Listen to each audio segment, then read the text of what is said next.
आज अगर तुम फॉर्च्यूनर चला रहे हो तो तुम्हारा बेटा रोल्स रॉयस या प्राइवेट जेट से चलेगा, लेकिन जो तुम्हारे बेटे का बेटा होगा वो वापस स्प्लेंडर बाइक से चलेगा। अब तुम सोच रहे हो इतना बड़ा भेदभाव क्यों? क्योंकि जो पैसा है वो 3 जनरेशन तक चलता है। लेकिन ऐसा क्यों? पहली जनरेशन को बोलते हैं वेल्थ क्रिएटर्स।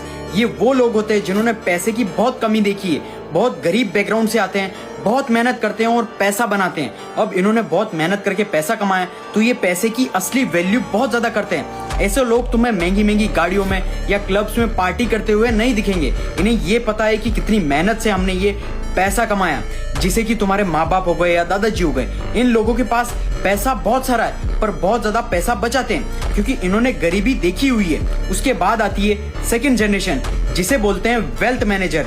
तो इस जनरेशन ने अपने माँ बाप का स्ट्रगल देखा हुआ है तो इन्हें पैसे की वैल्यू बहुत अच्छे से आती है। फॉर एग्जाम्पल, धीरूभाई अंबानी ने बहुत मेहनत करी और मुकेश अंबानी ने वेल्थ को बढ़ाया और बहुत ज्यादा ग्रो करवाई वेल्थ। इसलिए सेकंड जनरेशन फुल मौज करती है। मुकेश अंबानी को ही देख लो, लग्जूरियस लाइफ, करोड़ों की शादियां करवा रहा है बेटों की। लेकिन सबसे बड़ी प्रॉब्लम होती है थर्ड जनरेशन के लिए, क्योंकि जब वो पैदा होते हैं तो लग्जरी इन्वायरमेंट के अंदर पैदा होते हैं। मतलब उन्हें कुछ भी पता नहीं होता कि गरीबी क्या होती है। फॉर एग्जाम्पल, मुकेश अंबानी के बेटे को देखा होगा 50-60 करोड़ की घड़ी वॉचेस पहन के घूमता है। उसे नहीं पता कि 50-60 करोड़ रुपए की असली वैल्यू उसके लिए ऐसा है कि किराना स्टोर से 5 रुपए की चॉकलेट खरीदना या कोई चिप्स खरीदना। और इतना ज्यादा पैसा होता है कि अबंडेंस ऑफ मनी है, तो इन्हें नहीं पता होता कि पैसे की रियल वैल्यू क्या होती है। इसलिए तुमने देखा होगा बड़ी बड़ी पार्टीज करते हैं, महंगी महंगी घड़ियां गाड़ियों में घूमते हैं ये अमीरों के बच्चे।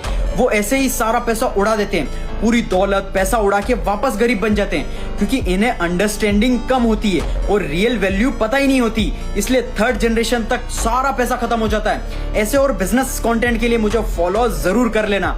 और इसी रीजन की वजह से कुछ अमीर लोग अपने बच्चों को गरीबी की दुनिया में भेज रहे हैं ताकि वो असली वैल्यू सीख सके, असली रियल स्किल सीख सके। इसलिए अगर तुम गरीब हो और बी ग्रेटफुल फॉर एवरीथिंग और मेहनत करके अंधा पैसा कमाओ। जो अचीव करना चाहते हो वो खुद की मेहनत से करो, ना कि भीख मांग।